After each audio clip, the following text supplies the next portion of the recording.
জানো, রাঙা মামা চিঠি এসেছে, আমাদের যেতে বলেছে। আমার অফিসের কাজে খুব প্রেসার, আমি যেতে পারবো না। তাহলে কি করব? ও দিদি, কি করা যায় একটু বলুন না। ভাবছি। ভাবা ভাবের কিচ্ছু নেই, তোমাদেরকে আমরা নিয়ে যাব। আমরা আছি কি করতে? আমরা থাকতে চিন্তা করার কোনো প্রয়োজন নেই। আচ্ছা তাই বুঝি? সব হাতে পায়ে দুরন্ত, এই মাথা ফাটাচ্ছে, হাত পা ভাঙছে, ওরা আবার আমাদের চিন্তা করতে বারণ করছে। তোদের একা একা কোথাও পাঠাতে আমাদের খুব চিন্তা হয়। আঙ্কেল সত্যি বলছি, আমাদের উপর একটু ভরসা করে দেখুন না। হ্যাঁ হ্যাঁ আঙ্কেল, আমরা একদম নিয়ম মেনে থাকবো। বলছিস? হ্যাঁ বলছি। ভেবে বলছিস তো? একদম ভেবে বলছি।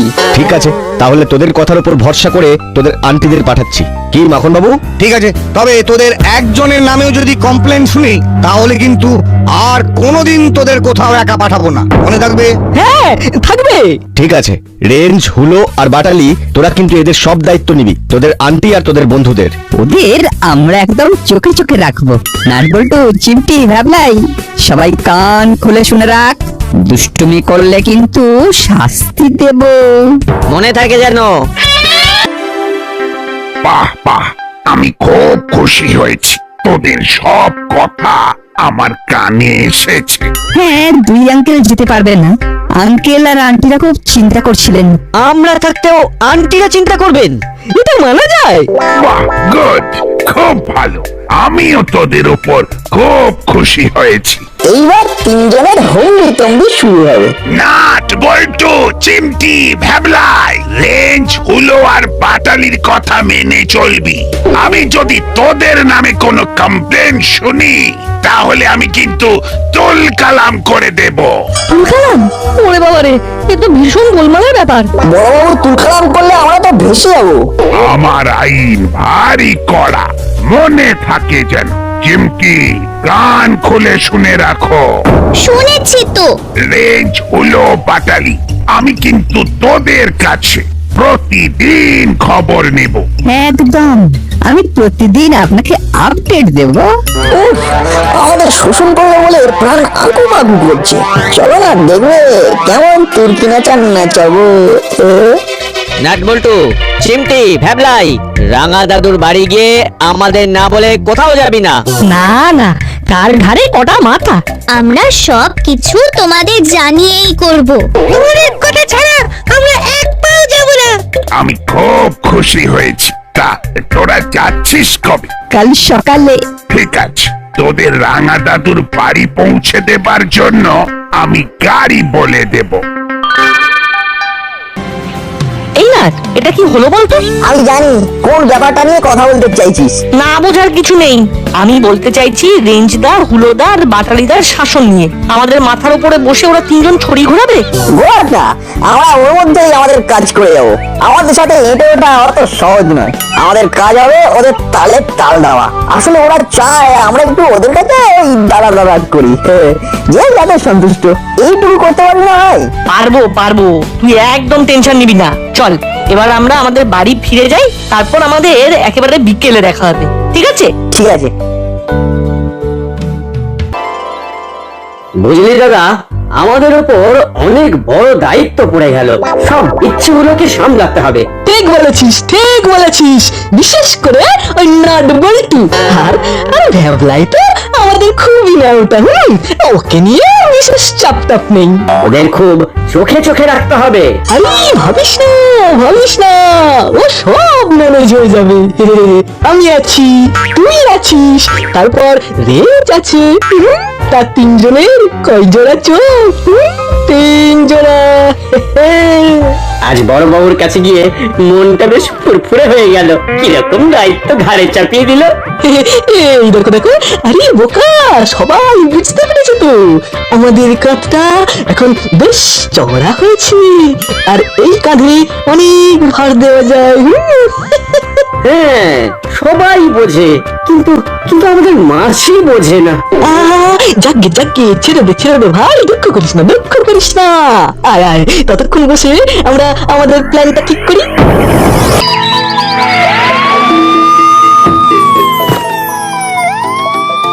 দস্যিগুলো তো সব যাচ্ছে, দাসপাড়াটা তো অন্ধকার হয়ে যাবে। দাদু এটাই খুব কষ্ট লাগে, যখন পড়া থাকি তখন বলো ও কি ডান বেটার ছেলে। এরা একেবারে অস্থির করে ছাড়লো। কিন্তু যখনই কোথাও যাই তখনই আমাদের কথা তোমরা ভাবো। ভালো তো, কয়েকদিন চালাবো না। ভূতের গল্প বলার জন্য আর তোমাকে চাপ দেবো না। আমাকে ইমোশনাল ব্ল্যাকমেল করছিস? ওদের সাথে কথাই পারবেন না, সব এক একটা বিচ্ছু। ওরে তোদের খুব খুব ভালোবাসি। একটা প্রবাদ আছে না, শাসন করা তরি সাজে সোহাগ করে যে গো। এটা এসে গেছি বড় বাবু। বাহ, খুব ভালো, ঠিক সময় এসেছিস। নে এবার ওদের ঠিক করে ওদের রাঙা দাদুর বাড়ি পৌঁছে দে। সব উঠে পড়ো, তোমাদের ঠিক সময়ে পৌঁছে দেবো। ভালো থাকিস, ওখানে খুব আনন্দ করবি, বেশি দুষ্টুমি করিস না। না না, আমরা আছি না। আমরা একেবারে চোখে চোখে রাখবো। কে কাকে চোখে চোখে রাখে দেখবো। এই গ্রামের মাঠে ঘাটে ভূত খুঁজে বেড়াবো। কি রোজরা খুঁজবে তো? সে আর বলতে, কিন্তু নিয়ম কানুন মেনে। আন্টি আপনারা গাড়িতে বসুন। এই এই নাট বল্টু চিমটি ভেবলাই, যা যা যা উঠে পড় উঠে পড়। এখানে দেরি করলে তোদের পৌঁছতে দেরি হয়ে যাবে।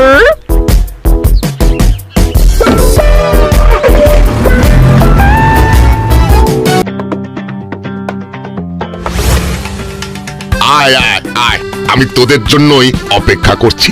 আয় আয়, পথে কোনো কষ্ট হয়নি তো?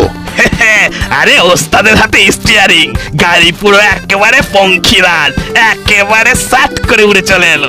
না রাঙালাদু, আমাদের কোনো কষ্ট হয়নি। চল ভেতরে চল, হাত মুখ ধুয়ে গরম গরম বক ফুলের বড়া আর মুড়ি মাখা খেয়ে নে, রাতে চিকেন। দারুণ ব্যাপার। চল চল তাড়াতাড়ি চল।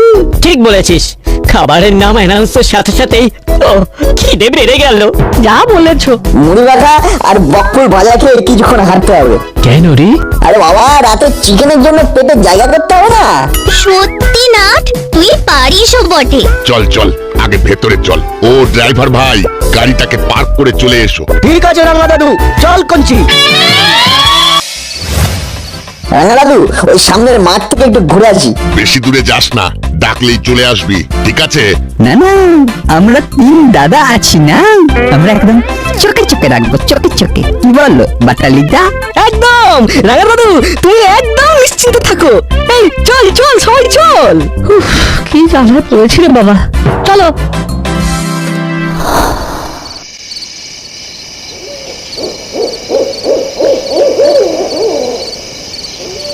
এতদিন ধরে ভূত খুঁজে চলেছি, কিন্তু ভূতের দেখাই তো পাই না। যদি এই রাতে এইখানে ভূতের দেখা পাই তবে কিন্তু বেশ হয়। যা বলেছিস, অন্ধকার রাত, আমরা যাচ্ছি, হঠাৎ উল্টো দিক থেকে যদি ভূত এসে দাঁড়ায় কি হবে? আহ নাট, এই অন্ধকার রাতে কি সব বলছিস? কেন ভয় পেলে নাকি? আমাদের দুজনের হাতে টর্চ আছে, নো চিন্তা ডুব ফুর্তি। আরে না না, ভয় পাচ্ছি না, কিন্তু এত রাতে ভূত এসে যদি তোদের সামনে দাঁড়ায় তখন তোদের ভালো লাগবে? লাগবে না? কি বলছো গো? ভূতকে জিজ্ঞাসা করবো আমাদের দেখা দিচ্ছিল না কেন? নাম ধাম জিজ্ঞেস করবো। ভূত ভাইয়া, তোমার নাম কি? তুমি না কোনো কাণ্ড জ্ঞান নেই না। কেন, কি হলো? মানুষ তো মরে ভূত হয় নাকি? হ্যাঁ, না বললে ভূত হবে কেমন করে? তুই কি বলতে চাইছিস বলতো? ভূতকে একটু সম্মান দিবি না? ভূত তো আমাদের থেকে বড়। একদম ঠিক বলেছিস। তাহলে এভাবে জিজ্ঞাসা করবো, ভূত আঙ্কেল আপনার নাম কি? কত সালে আপনি দেহত্যাগ করেছিলেন? বল্টু, তুই একটু চুপ কর তো। হ্যাঁ, ওই যখন সামনে ভূত এসে দাঁড়াবে না তখন চোখ ফুস হয়ে যাবে। হ্যাঁ, মেনে নিস। রিন্সদা, কি গো তুমি একদম চুপ হয়ে গেলে যে? কিছু বলো। অন্ধকারটা কিন্তু খুব জমাট। কি গেল একটা?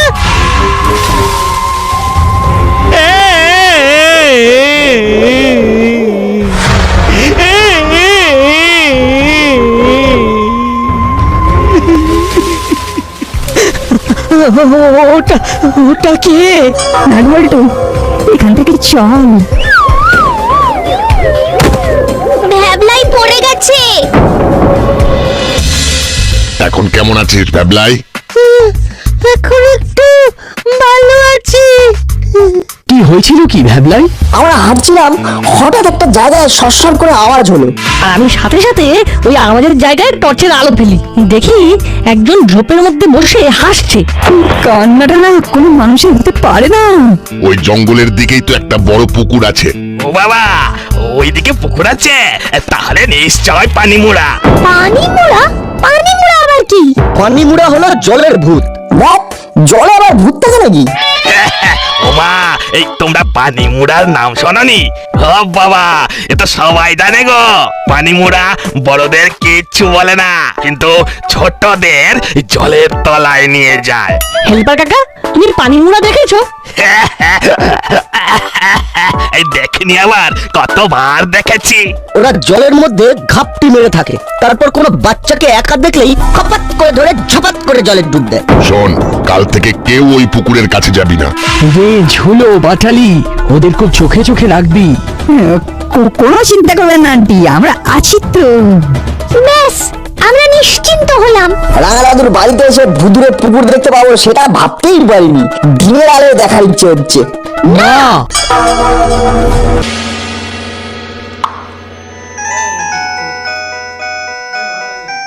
এত রাতে চিমটির ফোন কি হলো? হ্যালো, আঙ্কেল, নাট বলছি। আমার কাছে তো মোবাইল নেই, তাই চিমটির মোবাইল থেকে কথা বলছি। বল। তাই এরকম ফিস ফিস করে কথা বলছিস কেন? সবাই ঘুমোচ্ছে তো, তাই ফিস ফিস করে বলছি। ও আচ্ছা, হ্যাঁ বুঝলাম। বল, কি বলবি? আঙ্কেল, এখানে একটা পুকুরে পানিমুড়া আছে। সেটা আবার কি? পানিমুড়া মানে জলের ভূত। দূর, ভূত বলে কিছু হয় না, তোদের বলেছি না। কিন্তু আমরা আজকে নিজের চোখে কিছুক্ষণ আগে দেখেছি।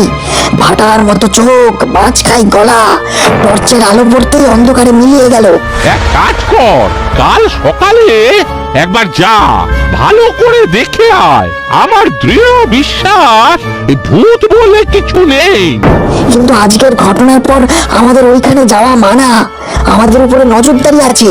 তোদেরকে কাল সকালে যেতেই হবে, না গেলে সত্যি জানতে পারবি না। কাল আমি ফোন করে সব আপডেট নেব। ঠিক আছে, এখন রাখছি।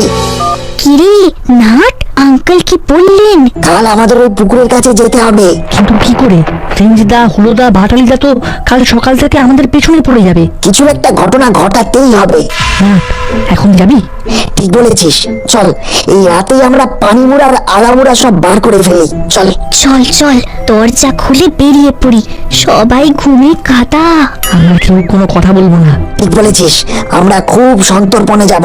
আমাদের একটাই লক্ষ্য। ওই লোকটা কাঁদলো কেন? ঠিক, এবার চল।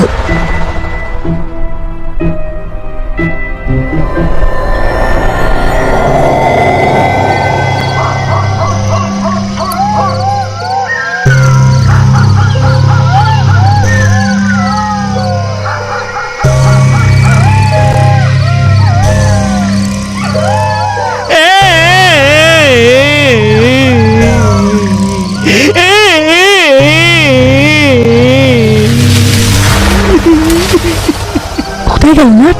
আচ্ছা, তোদের কি মনে হয় উনি মানুষ? 100%। আমার কিন্তু মনে হচ্ছে না। তোর না মনে হওয়ার কারণ? মাঝে মাঝে অদৃশ্য হয়ে যাচ্ছে, অশরীরীরা অদৃশ্য হয়ে যায়। কোথায় গেল বলতো? এইদিকে তো ছিল।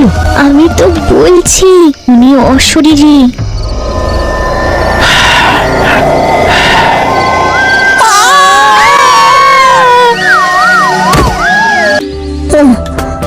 আমরা কোথায়?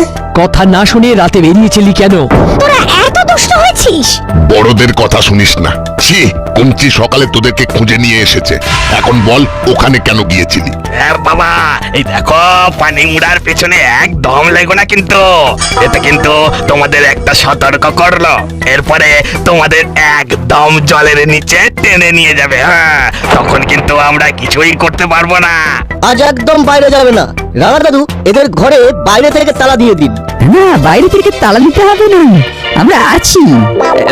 সে তখন আমরা আমরা ঘুমিয়ে পড়েছিলাম, তাই আমাদেরকে ফাঁকি দিয়ে ওরা চলে গেছিল।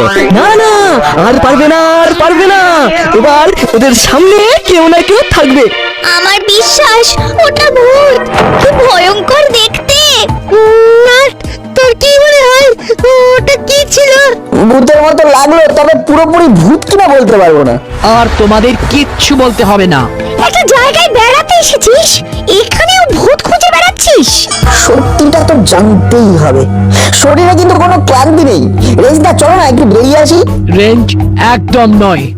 আন্টি, আমরা আর ওদিকে যাবোই না, কি বল না? আমার দুজন রেঞ্জদা, হুলোদা আর বাটালিদার হাত ছাড়বো না। শক্ত করে ধরে থাকবো। ও বাটালিদা, ও হলোদা, তোমরা একটু বলো না। প্রমিস করছিস কিন্তু? হ্যাঁ, আমরা প্রমিস করছি, আমরা তোমাদের কথা মেনে চলবো। চলবো চলবো চলবো, এই 3বার বললাম। ঠিক আছে আন্টি, আমরা তো আছি, আপনারা একদম চিন্তা করবেন না। ঠিক আছে, এত করে বলছে যখন তখন যা। এখন তোদের একটু ভালো লাগছে তো? আমার তো কোনো অসুবিধা লাগছে না। বলছি, তোর কি অবস্থা? একেবারে অলরাইট। আমিও যাব তোদের সাথে। চল।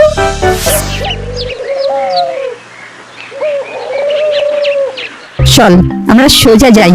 আচ্ছা রেঞ্জদা, আমরা তো ভূত খুঁজির দল, এরকম একটা ঘটনা না দেখে চলে যাবো? এই প্রথম আমরা ভূতের সন্ধান পেয়েছি। একদম না, ওরা কিন্তু ইমোশনাল ব্ল্যাকমেল করছে, তোকে কিন্তু ফাঁসিয়ে দেবে।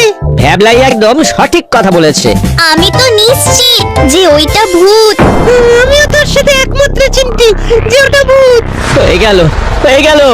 চিমটিও বলছে ওটা ভূত, এবং এবং আমাদেরও মনে হয়েছে যে ওটা ওটা ভূত। তার মানে আমরা প্রমাণ পেলাম যে ভূত আছে, এবং সেটা আমরা নিজের চোখেই দেখলাম। রেঞ্জ, তোর কি মত রে? কি ভয়ঙ্কর! আমি এক পলক দেখেছি।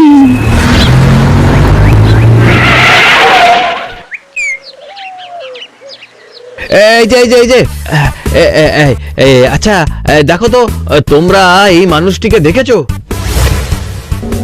তাতে চিমটির ফোন থেকে নাট আমাকে ফোন করেছিল যে ওখানে কাল ওরা একটা ভূত দেখেছে, সে আবার নাকি পুকুরে থাকে।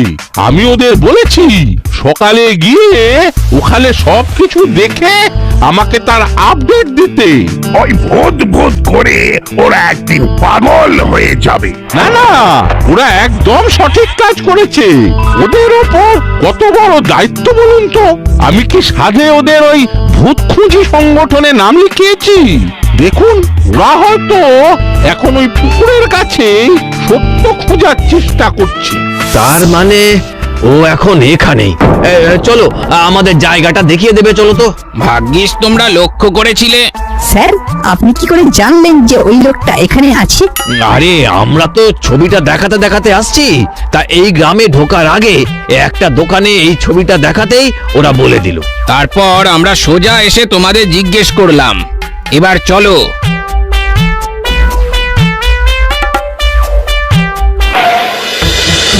কাল এখানে দেখেছিলাম। এখান থেকেই তাহলে খুঁজতে হবে। কি তোমরা আবার এখানে? এবার কিন্তু জলের ভূত তোমাদের ধরে নিয়ে যাবে। কে জলের ভূত? ওই যে লোকটা যাকে কাল রাতে পুকুরে দেখেছিল। আরে, ও জলের ভূত কেন হতে যাবে? ও একটা অসুস্থ মানুষ। ও আমাদের হাসপাতাল থেকে আমাদেরই গাফিলতির কারণে পালিয়ে গিয়েছিল। ওই দেখুন। শোনো, তোমরা সবাই এইখানে দাঁড়াও, আমরা দুজন গিয়ে ওকে নিয়ে আসি। ব্যাপারটা কি? ওই ভদ্রলোক মানসিক অসুখে ভুগছেন। হাসপাতালের কর্মীদের অসাবধানে উনি হাসপাতাল থেকে পালিয়ে যান। ওনারা খুঁজতে খুঁজতে এখানে আসেন। কি রেঞ্জদা, ভূতের দেখা পেলে? আবার প্রমাণ হলো ভূতগুলো সব অদ্ভুত। এবার কাকু, তোমার পানি মুড়া তো মাথা মুড়িয়ে পালালো। বাবা, তোমরা যতই বলো পানি মুড়া বা জলের ভূত নেই, কিন্তু আমি তো আমার নিজের চোখকে অস্বীকার করতে পারি না। যাকে ভূত থাকুক আর না থাকুক, এটা আমাদের স্বীকার করতেই হবে। নাট বল্টু না থাকলে না আমরা একটা অসুস্থ মানুষকে ভুল বুঝতাম। তাই 3 চিয়ার্স ফর নাট বল্টু।